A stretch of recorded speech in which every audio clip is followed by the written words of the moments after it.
Hola a todos, mi nombre es Marina González y con este video vamos a iniciar el módulo número 4. Este módulo se ocupa de las membranas biológicas. Cuando decimos membranas biológicas es en sentido amplio. Nos estamos refiriendo, por ejemplo, a la membrana plasmática de cualquier tipo celular, pero también a las membranas de los compartimientos de las células eucariontes, por ejemplo, la membrana de los lisosomas, la membrana del cloroplasto, la membrana de la mitocondria.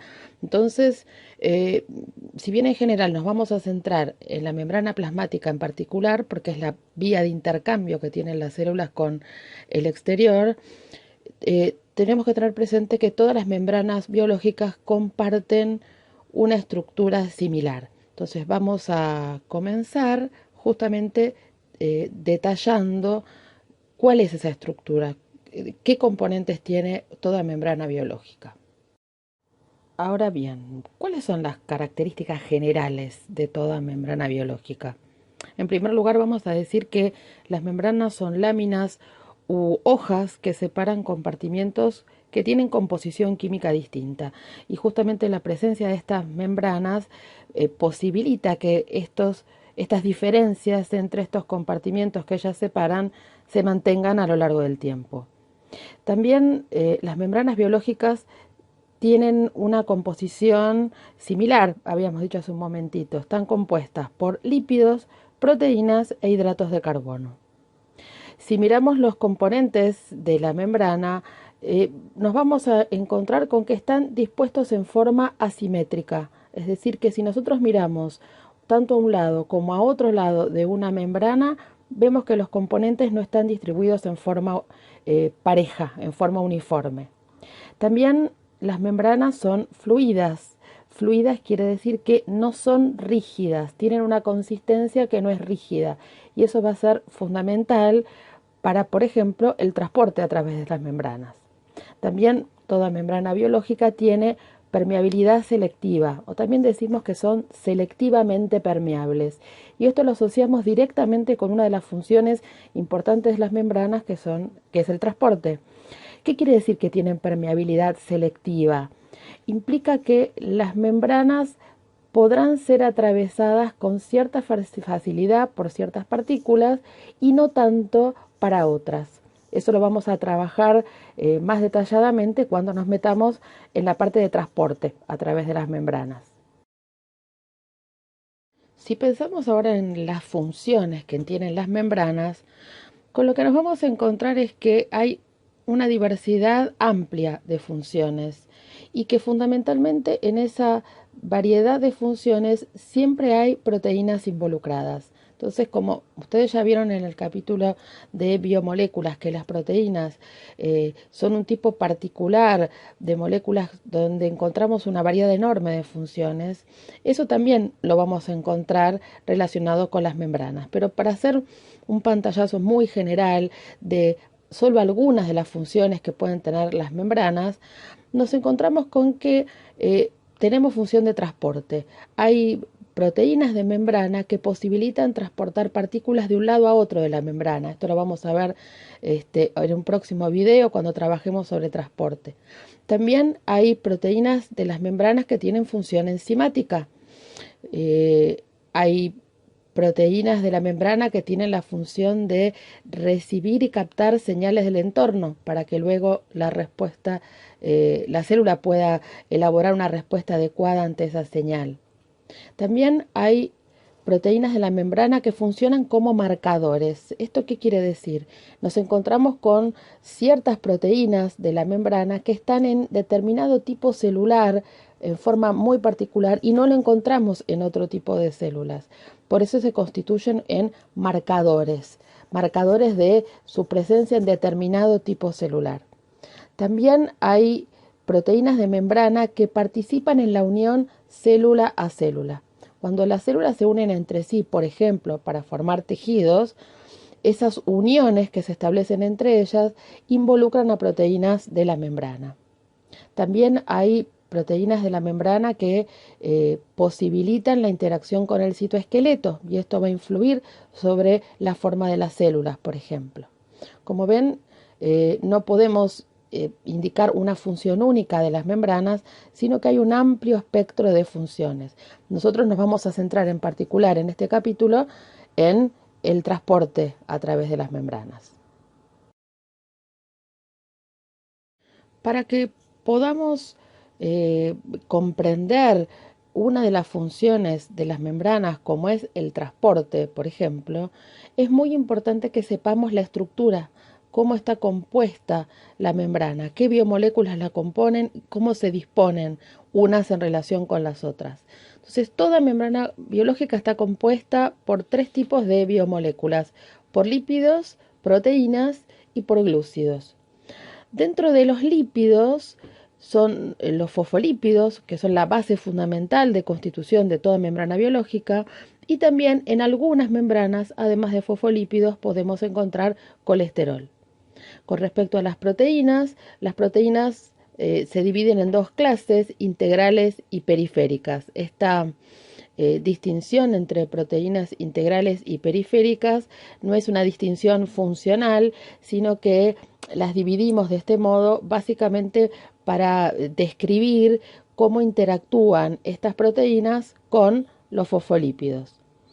Y por último tenemos los glúcidos. Dentro de los glúcidos tenemos los oligosacáridos, que vamos a ver que van a aparecer asociados ya sea a los lípidos como a las proteínas que forman parte de la membrana.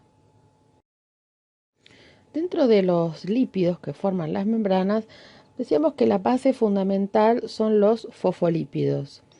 Los fosfolípidos son un tipo de moléculas, como ya vieron en el capítulo de biomoléculas, que están constituidas por un sector hidrofílico, es decir, que puede formar puentes de hidrógenos con el agua, y dos colas hidrofóbicas correspondientes a las colas de los ácidos grasos.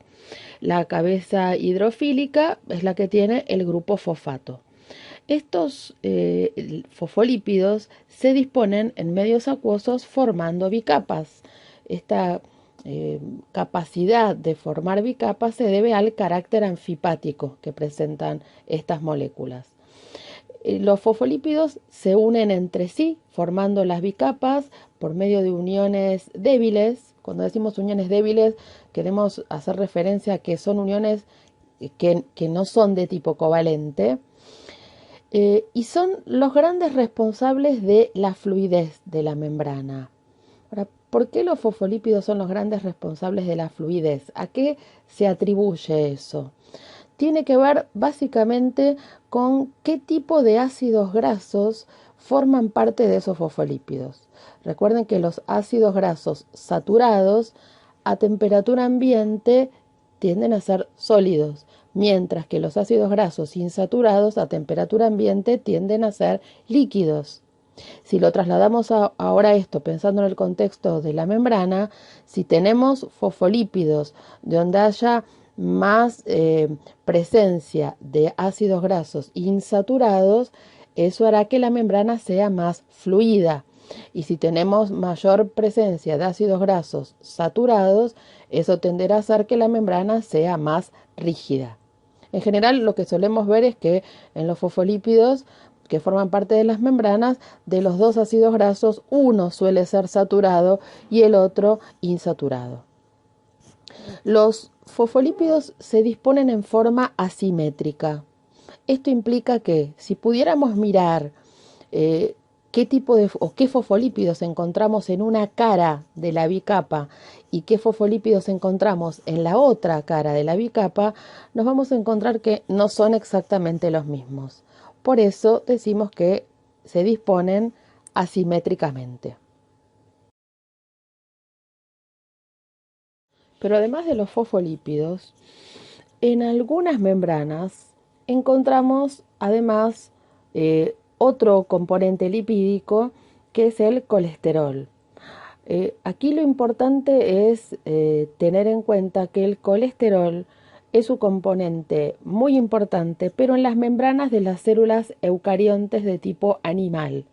En células de tipo vegetal no hay colesterol y en procariontes son tan pocos los casos excepcionales donde sí hay colesterol presente que para los fines prácticos podemos considerar que en procariontes tampoco las membranas biológicas contienen colesterol.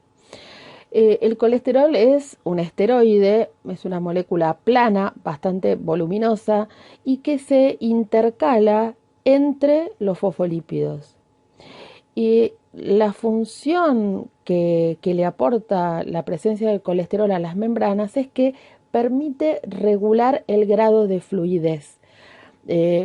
Las membranas podrían llegar a tender a tornarse un poquito más rígidas o en exceso fluidas en base a sutiles cambios de temperatura. Ustedes saben que los lípidos son moléculas sensibles en cuanto a su consistencia frente a mínimos cambios en la temperatura.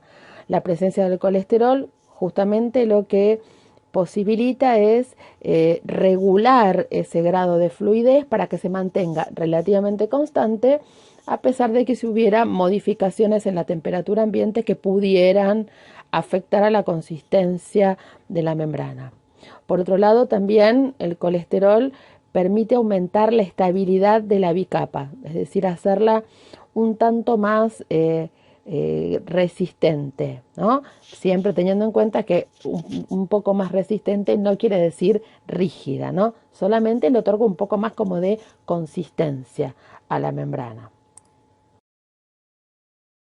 Como la membrana es fluida, nos encontramos con que los lípidos, los fosfolípidos puntualmente, pueden moverse en la bicapa, es decir, no permanecen estáticos, sino que pueden moverse. Los fosfolípidos pueden moverse de tres maneras, básicamente. Una es la rotación. La rotación implica que los fosfolípidos giran o rotan alrededor de su propio eje. Eso es un movimiento muy frecuente. Otro de los movimientos que pueden hacer los fosfolípidos en la bicapa es lo que se conoce como difusión o movimiento lateral. La difusión o movimiento lateral es el desplazamiento de los fosfolípidos de derecha a izquierda. Es un movimiento de tipo horizontal, siempre dentro de una misma monocapa, ¿no? De la bicapa, horizontalmente los fosfolípidos se mueven dentro de cada monocapa. Eso también es un tipo de desplazamiento muy, muy frecuente. Y otro tipo de movimiento que pueden experimentar los fosfolípidos es lo que se conoce como flip-flop. El flip-flop es un movimiento de tipo vertical, es decir, es un movimiento entre monocapas, donde un fosfolípido que está en una monocapa podemos encontrarlo luego en la otra monocapa.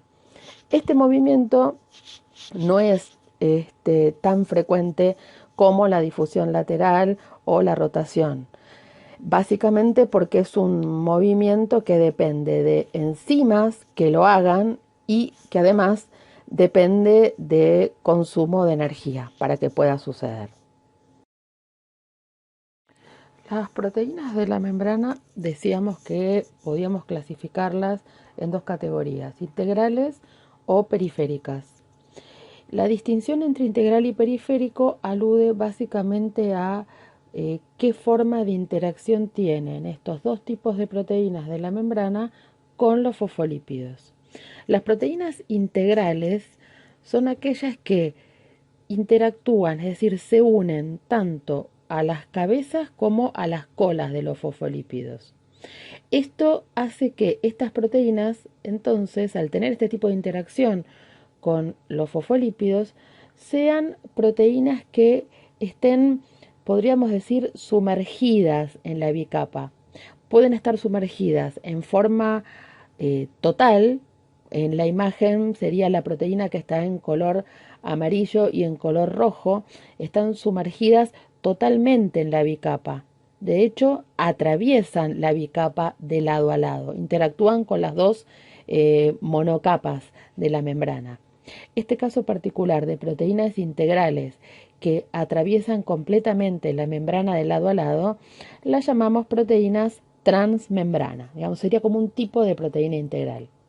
Pero también tenemos proteínas integrales como la que tienen a la izquierda de la imagen, que están sumergidas en la bicapa, pero en forma parcial.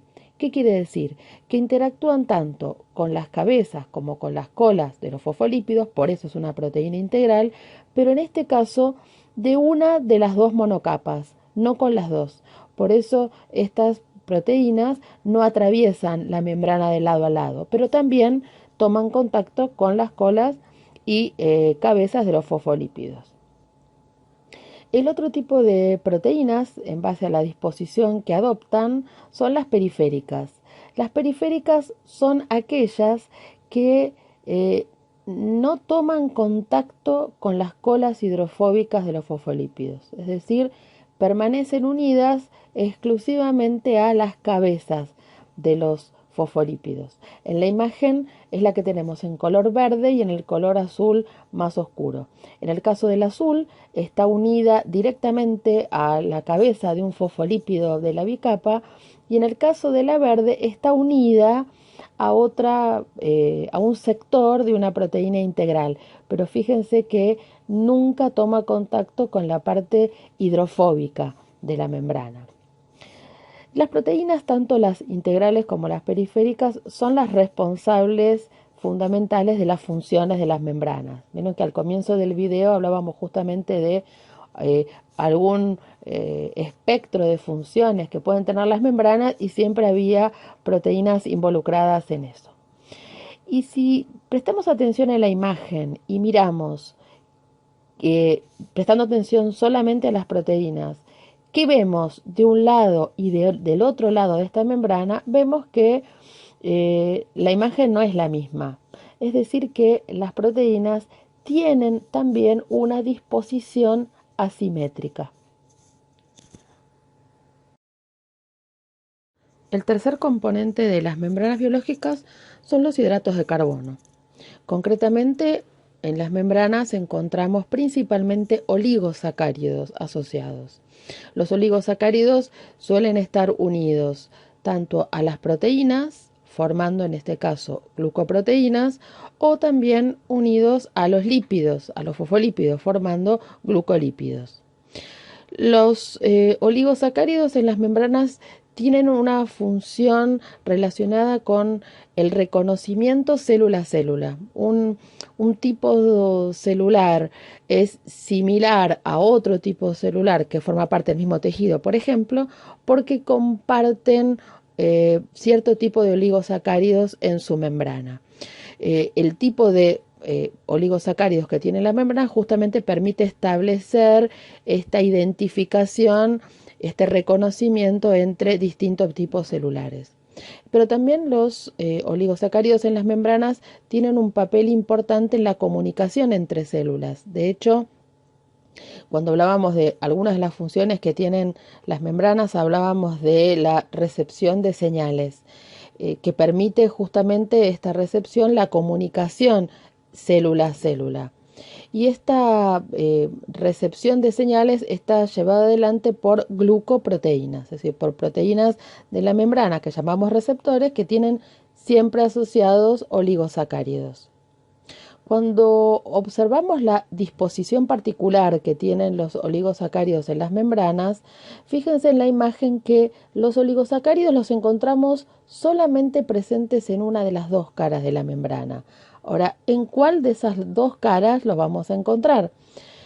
Los oligosacáridos de membrana los encontramos exclusivamente en la cara de la membrana que no está orientada hacia el citosol, en la cara no citosólica o la cara no citoplasmática. Toda membrana va a tener dos caras, una estará mirando hacia el citoplasma y la otra puede ser hacia el exterior o puede ser hacia el interior de un compartimiento, dependiendo de qué membrana se trate. Pero la norma es que los oligosacáridos en las membranas los vamos a encontrar ubicados siempre en la cara no orientada hacia el citoplasma. Por ejemplo, en la imagen lo que podemos ver es un esquema de una membrana plasmática donde los oligosacáridos se encuentran orientados hacia el medio extracelular. La cara de la membrana que mira hacia el citosol, fíjense que no tiene ningún oligosacárido unido. Y hablando de la membrana plasmática puntualmente, A todo el conjunto de oligosacáridos que están orientados mirando hacia el medio extracelular, unidos ya hacia las proteínas o hacia los lípidos, o unidos a los lípidos de la membrana, a todo ese conjunto de oligosacáridos lo llamamos glucocálix. En síntesis, hasta aquí lo que hemos hecho fue describir un modelo de estructura de una membrana biológica. Este modelo se lo conoce como el modelo del mosaico fluido. Eh, ¿Qué quiere decir? ¿Por qué este nombre, modelo del mosaico fluido? Mosaico alude principalmente a la distribución que tienen las proteínas en las membranas.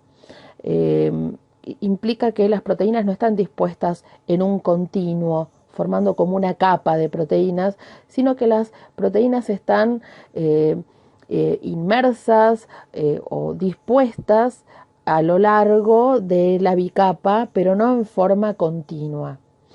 Y este modelo se llama mosaico fluido. Fluido, por supuesto, alude a esta característica que tiene la membrana de no rigidez, sino de que son fluidas, tienen una consistencia fluida, que veíamos que eso se atribuye principalmente a las características de los lípidos que la componen.